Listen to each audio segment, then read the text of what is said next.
အားလုံးပဲမင်္ဂလာပါဒီနေ့မှာတော့ထမင်းစားလို့အယမ်းမိန်နဲ့ကစွန်းရွက်ချင်ဟင်းလေးကိုချက်ပြပေးသွားမှာဖြစ်ပါတယ်ပထမအဦးဆုံးကျွန်တော်ကတော့ကစွန်းရွက်လေးတွေကိုအလဲကနေချမ်းပြီးတော့ရေပြောင်တခြားလေးစေးထားပါတယ်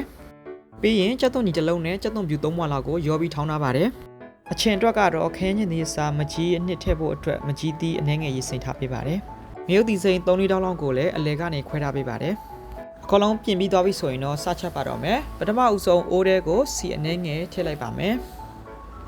စီထည့်ပြီးအနှဲငယ်မှွေပြီးတာနဲ့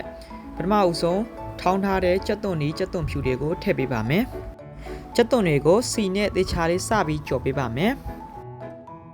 ကြက်သွန်တွေစပြီးအယောင်တန်းလာပြီဆိုတာနဲ့စနွေမုတ်အနှဲငယ်ထည့်ပေးပါမယ်သေချာလေးမှွေပြီးပြီဆိုတာနဲ့ငရုတ်သီးအယောင်တင်မုတ်ထမင်းစားစွန်းတစွန်းခွဲလောက်ထည့်ပေးပါမယ်ငရုတ်သီးအယောင်ရဲလာပြီဆိုတာနဲ့စိမ့်စားငပိကိုထမင်းစားစွန်းတစွန်းခွဲလောက်ထည့်ပေးပါမယ်ငရုတ်သီးစိမ့်ခွဲထားတာတွေကိုလည်းထည့်ပေးပါမယ်အနှဲငယ်လေးမှွေပေးပါမယ်ပြီးတာနဲ့အိုးမကတ်အောင်ရေအနှဲငယ်လေးထည့်ပေးပါမယ်ကြက်သားမုတ်လည်းအနှဲငယ်ထည့်ပေးပါမယ်ပြီးပြီဆိုတာနဲ့ရေစေးထားတဲ့ကစွန်းရွက်တွေကိုစပြီးထည့်ပေးပါမယ်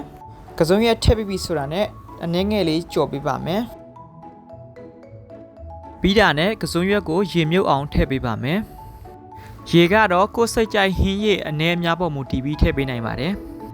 ပြီးပြီဆိုတာနဲ့အဖုံးအုပ်ပြီးခဏတည်ထားပေးပါမယ်ခဏနေပြီးတော့အိုးအဖုံးကိုဖွင့်ပြီးအနည်းငယ်မှွေပေးပါမယ်ဟင်းရည်တွေစပြီးပွက်လာပြီဆိုတာနဲ့မကြီးသည့်အနှစ်အနည်းငယ်ထည့်ပေးပါမယ်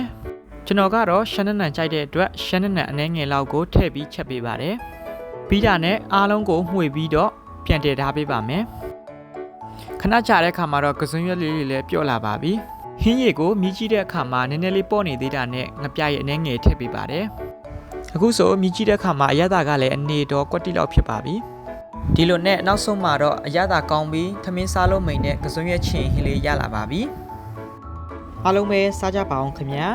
channel လေးကိုကြိုက်နေတဲ့ဆိုရင်တော့ like and subscribe နှိပ်ပြီးအားပေးပါအောင်နော်